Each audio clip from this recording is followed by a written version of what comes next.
ഇനിയുള്ളത് Lionel Andrés Messi. 2006 ജർമ്മനിയുടെ പുൽമൈതാനത്തേക്ക് 19-കാരൻ പയ്യൻ ഓടിക്കയറുമ്പോൾ അവൻ കാൽപന്തിന്റെ ചരിത്രം മാറ്റാൻ വന്നവനാണെന്ന് അധികമാരും കരുതിയിരുന്നില്ല. റിക്കൊൽമിക്കും മെർണൻ ക്രിസ്പോക്കുമൊപ്പം മിന്നയം പോലെ കണ്ട നീളൻ മുടിക്കാരൻ. പക്ഷേ പിന്നീടങ്ങോട്ട് അവനിലേക്കാണ് ക്യാമറകളെല്ലാം സൂം ചെയ്തത്. തുടർന്നു വന്ന ഓരോ ലോകകപ്പുകളും അവന് സമ്മാനിച്ചത് സമാനതകളില്ലാത്ത സമ്മർദ്ദവും വേദനകളുമായിരുന്നു. ഫുട്ബോളിലെ സകല സിംഹാസനങ്ങളും നേടിയിട്ടും രാജ്യാന്തര കിരീടമില്ലാത്തവൻ എന്ന വേട്ടയാടൽ. സ്വന്തം നാട്ടുകാർ പോലും അവനെ സംശയത്തോടെ നോക്കി തുടങ്ങി.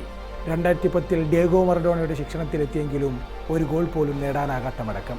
2014 ലോകകപ്പ് അയാളുടേതാകേണ്ടതായിരുന്നു. പക്ഷേ മാരിയോ ഗോഡ്സെയുടെ വെടിയുണ്ടെങ്കിൽ എല്ലാം പൊലിഞ്ഞുപോയി. ആ സ്വർണ്ണക്കപ്പിൽ നിന്നും കണ്ണെടുക്കാതെ നെഞ്ചു തകർന്ന് നോക്കി നിന്ന മെസ്സിയുടെ നോട്ടം ഇന്നും ഐക്കോണിക്കാണ്. 2018 റഷ്യൻ മൈതാനങ്ങളിൽ കണ്ടത് മറ്റൊരു മെസ്സിയെയാണ്. കോൺഫിഡൻസ് ഇല്ലാത്ത, താളമില്ലാത്ത മെസ്സി. നൈജീരിയക്കെതിരെ നേടിയ ഗോൾ മാറ്റി നിർത്തിയാൽ എല്ലാം കൊണ്ടും മെസ്സി മറക്കാൻ ആഗ്രഹിച്ച വർഷം. പക്ഷേ വിധിയോട് കലഹിക്കാൻ ഉറപ്പിച്ച റൊസാരിയോക്കാരൻ തോറ്റുകൊടുക്കാൻ തയ്യാറായിരുന്നില്ല. 2022 ഖത്തറിൻ്റെ മണ്ണിൽ അവൻ തിരികെ വന്നു. എണ്ണി കണക്കുകൾ ഓരോന്നായി ചോദിച്ചു. ഗോളടിച്ചും ഗോളടിപ്പിച്ചും അവൻ അർജന്റീനയെ ഒറ്റയ്ക്ക് തോളിലേറ്റി. ഒടുവിൽ ലുസൈൽ സ്റ്റേഡിയത്തിലെ സ്വർണ്ണ വിളക്കുകളെയും അറേബ്യൻ മരുഭൂമിയിലെ നക്ഷത്രങ്ങളെയും സാക്ഷിയാക്കി അവൻ പൂർണ്ണനായി. അറേബ്യൻ വിഷ്ണുമണിഞ്ഞ് ലോകത്തിൻ്റെ ചക്രവർത്തിയെപ്പോലെ അവൻ ആ സ്വർണ്ണക്കപ്പിലേക്ക് നടന്നു ചെന്നപ്പോൾ കാലം പോലും അവിടെ നിശ്ചലമായി. ഇനി നേടാനും തെളിയിക്കാനും അയാൾക്ക് ഒന്നുമില്ല.